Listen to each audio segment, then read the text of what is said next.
Hey guys, how's it going? CoreData here. Welcome back to another video, and today we're going to be doing something a little bit different. We're going to be playing some cards. So, for those of you who've been wondering what I've been doing for the last couple of months since Tesla's closure, I've been doing this. I've been playing cards.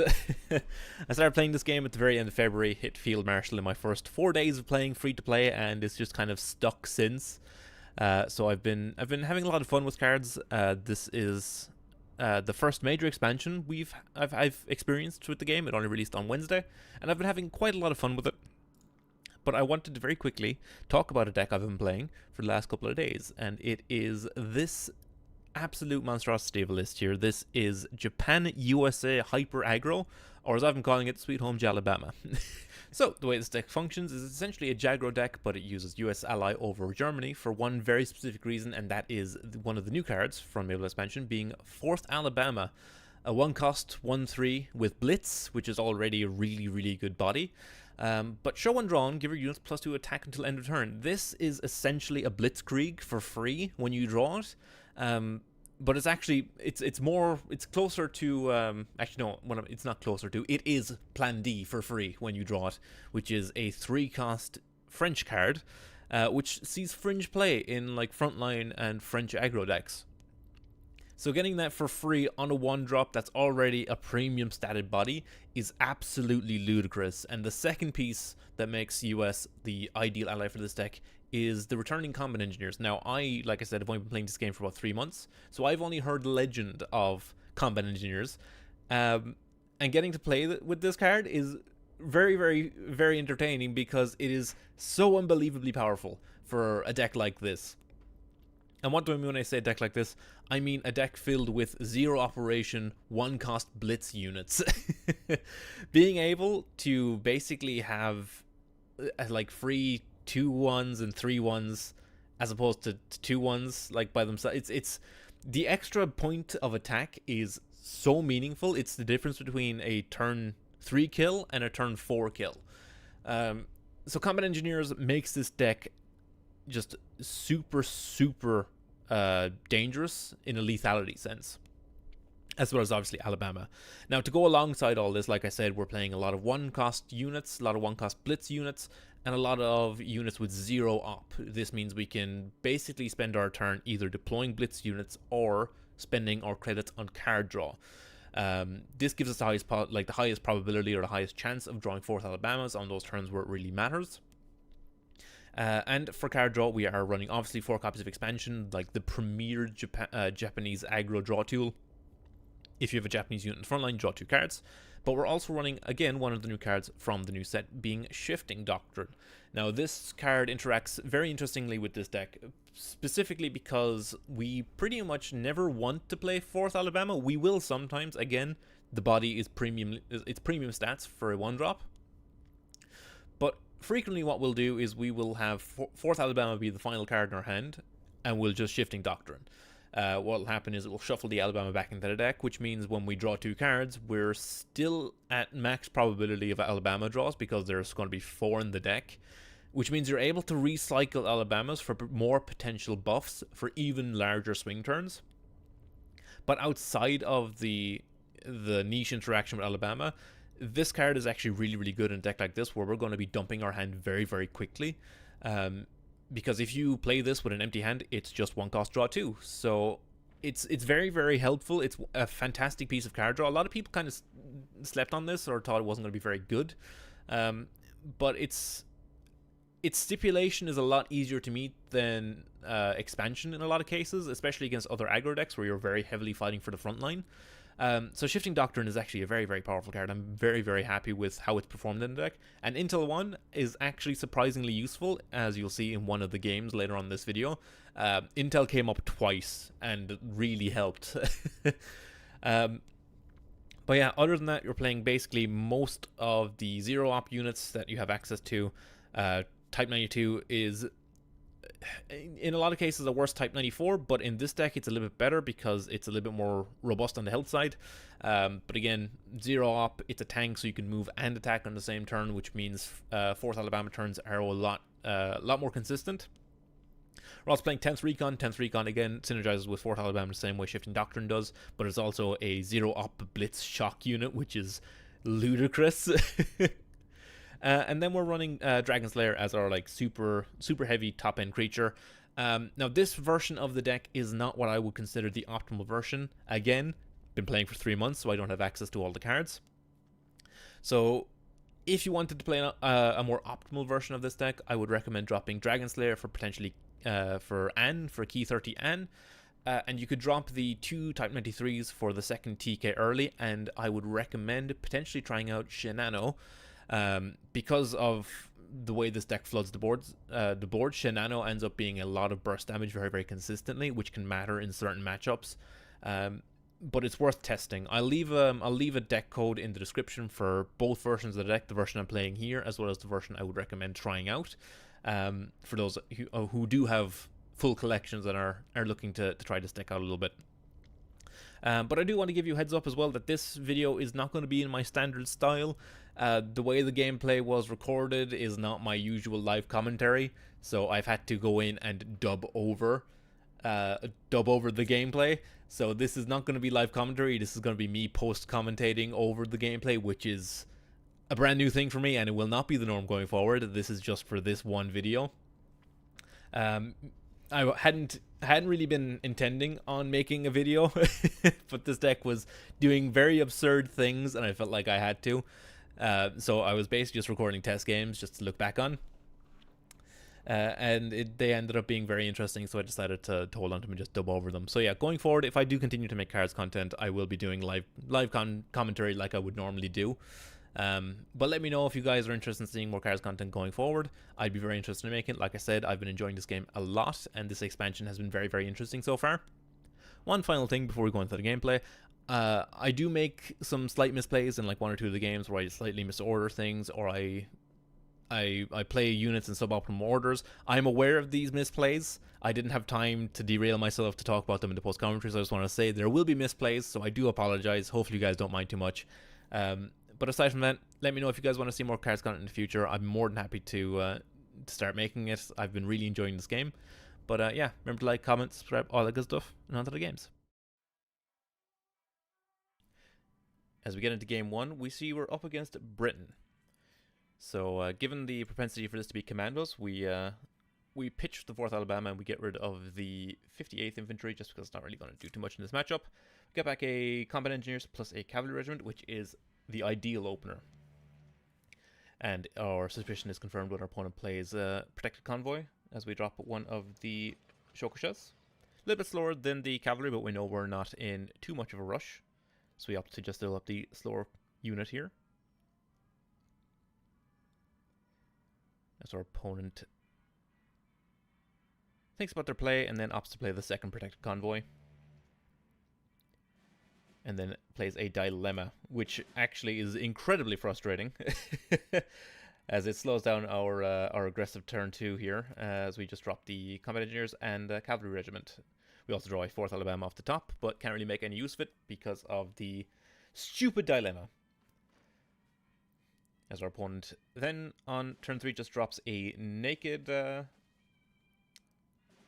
commando, production plan production, and the commando does snipe the Combat Engineers. Again, very annoying, but there's not much we can really do about that.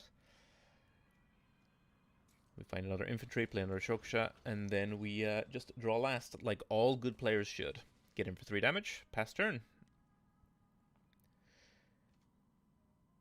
So our opponent on 4 credits here shouldn't be able to do too much into this board. I'm expecting maybe an attempt to ping down some of the 1 health creatures in the front line, but they just opt to go for Convoy, draw 2 cards. The ping does in fact hit one of our small inventories, plays Cup of Tea hits the 0-2, so it doesn't really do anything. As we draw TK early off the top, push it to the front line, we go for expansion in hopes of hitting 4th Alabama, and we do. After some very quick napkin math, realize we have well over lethal. That is 18 damage pushed on turn 4, thanks to 4th Alabama. As we very, very quickly clean up the game versus Commandos.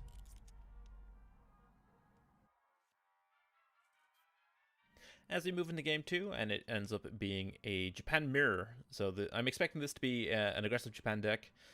We choose to obviously pitch the 4th Alabama. We're not looking to have any of those in the opener. Although it's a fine 1-drop body, we don't really want them.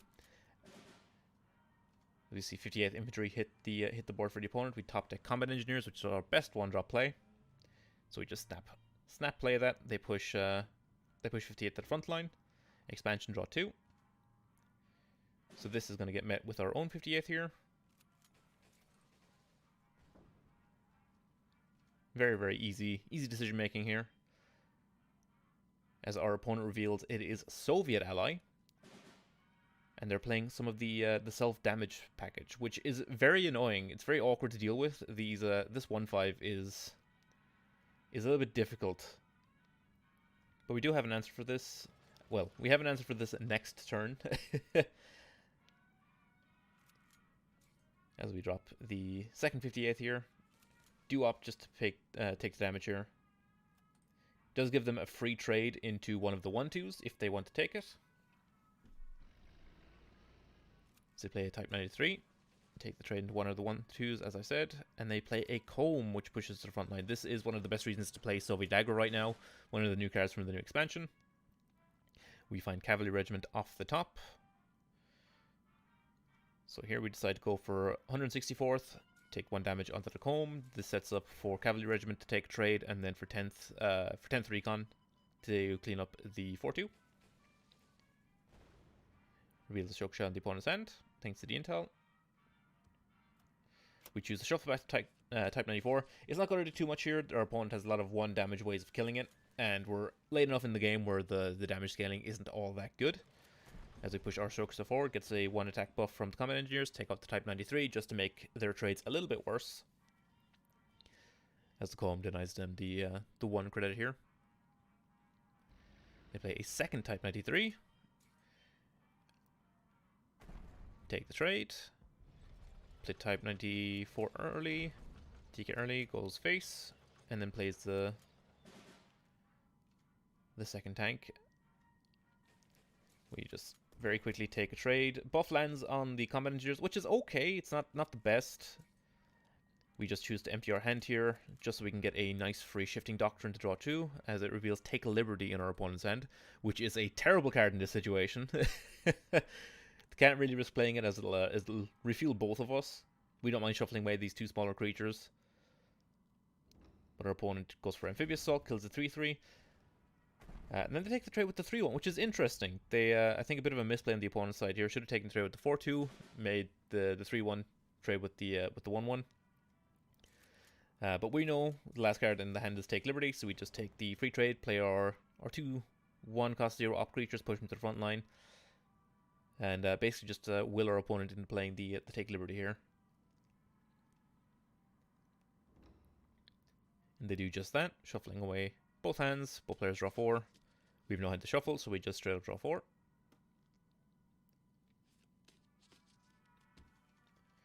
As we hit 0 4th Alabamas, which is exactly what we want. We don't want to be hitting, we don't want to be drawing Alabamas on our opponent's turns here. Our opponent then dumps their hand. We draw a Cavalry Regiment, and at this point our opponent just scoops it up. We're too far ahead on resources, and that's kind of it. As we get into Game 3 here versus Germany, again, see 4th Alabama in the opening hand, we immediately choose to ship it back, as well as Dragon Slayer. We're looking for early plays, looking for Combat Engineers. As we see, it is Germany-Soviet, as we see another Comb coming down. 164th off the top, we choose to play Cavalry Regiment. We choose not to make the trade here, we choose to make our opponent do it for us. Just in case they opt to not do it, we can potentially do some combat tricks later on.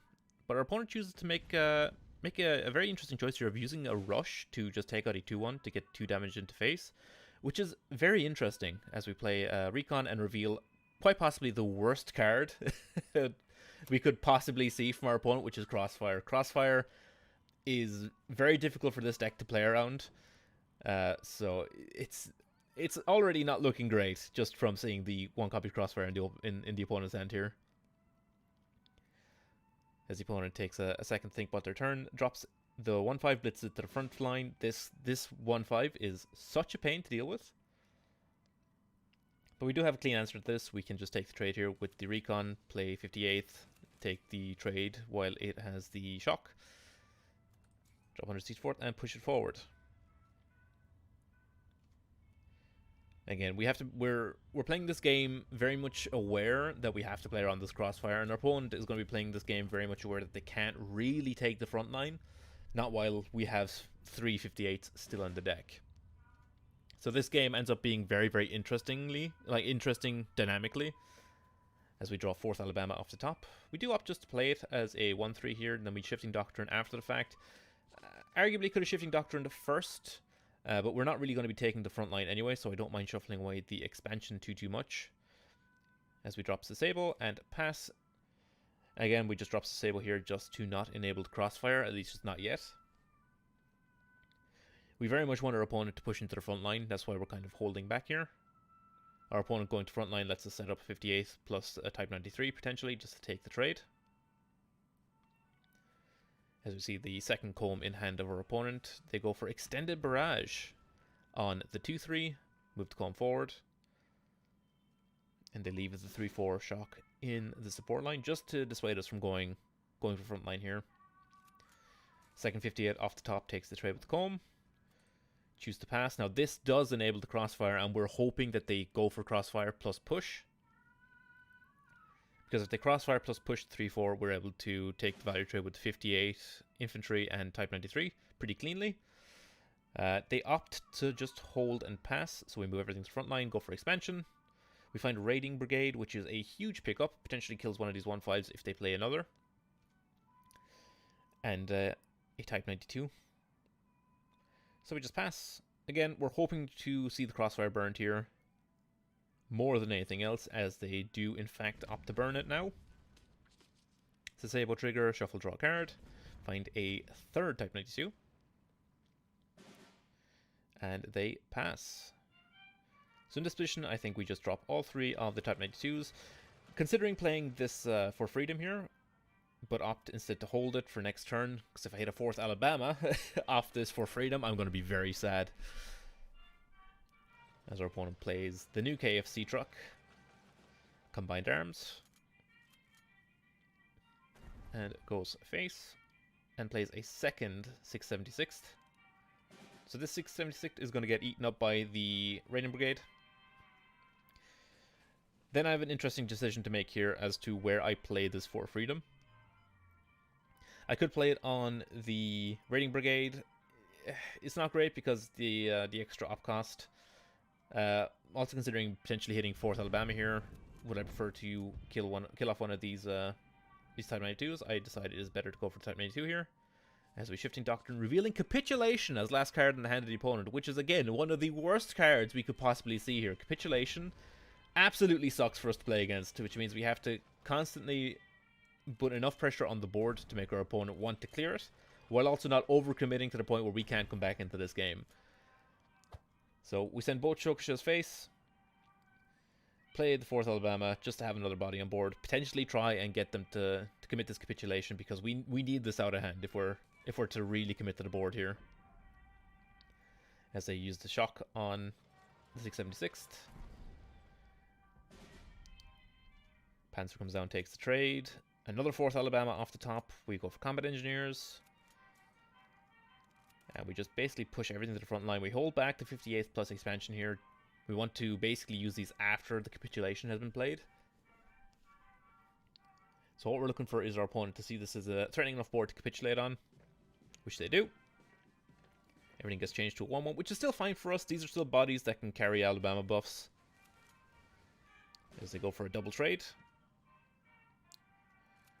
See another 58th infantry off the top. Expansion, draw cards. Find a Type 93. Plus another infantry, take a trade. Push the front line. We do leave the trade with 58th for the 5-3 shock here, but we don't really have much of a choice. We need to start aggressively playing for front line. Given the state of the resources on both sides, we're both pretty much top decking. At this point, we do need to consider how we're going to win this game. As it takes trade into the routed troops here. And we find Dragon Slayer off top. So this answers our question of how we're winning the game. Essentially, they're dead in 2 turns to this Dragon Slayer. We go face for 2. They're going to have to take the trade with the 2-1. Push it try and get this 5-2 into the front line. They need to find some way to kill this Dragon Slayer. Buff does land on the Dragon Slayer, which is huge for us. They just pass. We hit him for 8. We push this Type 93 into the front line, go for expansion here. We do this just to stop any Blitz tank plays, as we find 15th Cavalry off the top as well as for freedom. Again, push the Cavalry to the front line. We do miss an attack on the Type 93. I was just playing a little bit too quickly and didn't realize. But we hold the 4 freedom again, just in case it's Alabama. There's no point using it here. Although it would have been lethal if we did hit Alabama with the Type 93. I'm now realizing, as our opponent finds a Blitz Doctrine off the top, and then plays the Contest Doctrine.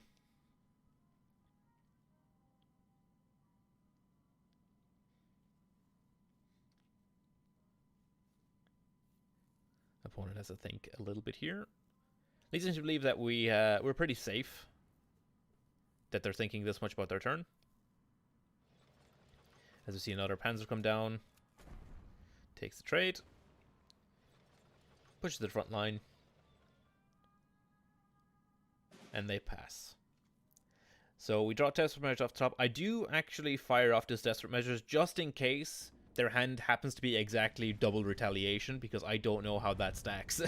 Play the 4 freedom just to see what the top card is, go face, and take a well-deserved win after Crossfire plus Capitulation. As we get into game 4 here, now I did miss the mulligan just because I had a desync error, so I had to restart the game twice before it let me actually play my turn, but we did mulligan into Combat Engineers, so we just play this on turn 1. Opponent goes for a War Machine, so we're playing against something ramp-based. Find Type 94 early off the top, blitz it forward, we get 2 nice buffs off of this Combat Engineers super early here. Combat Engineers in this deck is absolutely ludicrous with all the blitz and 0-op. So our opponent goes for the 2-3 that heals when it destroys something. Can't think of the regiment name. We find 4 freedom off the top, and we just blitz everything into the front line. Go for 4 freedom. Play it on Cavalry Reg just to throw off Calliope. Makes the Calliope math a lot worse. So you see another War Machine out of the opponent, and they pass, leaving 3 untapped credits here, which leads me to believe there's potentially a countermeasure. Fire off Desperate Measures, we go for Shifting Doctrine in the hopes of finding another Alabama while shuffling back the original one. We find 164th and Type 92. Attack with one of the 4 ones first, and it is in fact Air Defense, which just saves our opponent from lethal here.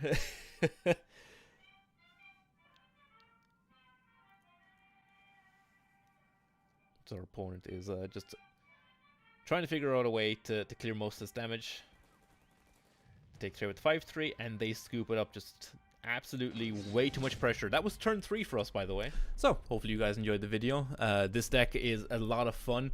It's by nature pretty high rolly. This is just how this kind of aggro deck functions. Again, you're basically praying to draw 4th Alabamas on the turns where you need it. But that's kind of just how aggro is anyway. In a lot of cases, you just need to draw the correct thing at the correct time. Same thing with Blitzkrieg. You have to draw the Blitzkrieg when you need the Blitzkrieg. But yeah, the deck is incredibly fun to play. It does very, very silly things. I have been able to kill people on turn 4 and turn 5 fairly consistently. I managed to kill a Germany-Finland player through a turn 3 finish, boys, on turn 4. So the deck is solid. Do I think this is like the perfect build? No. I think this deck, there's a number of optimizations you can make. Like I said, even just the changes I said at the start, they will bring you closer to what I would consider maybe a more optimized version of the deck. But there's probably cards that I'm forgetting about or don't have access to that I didn't even consider.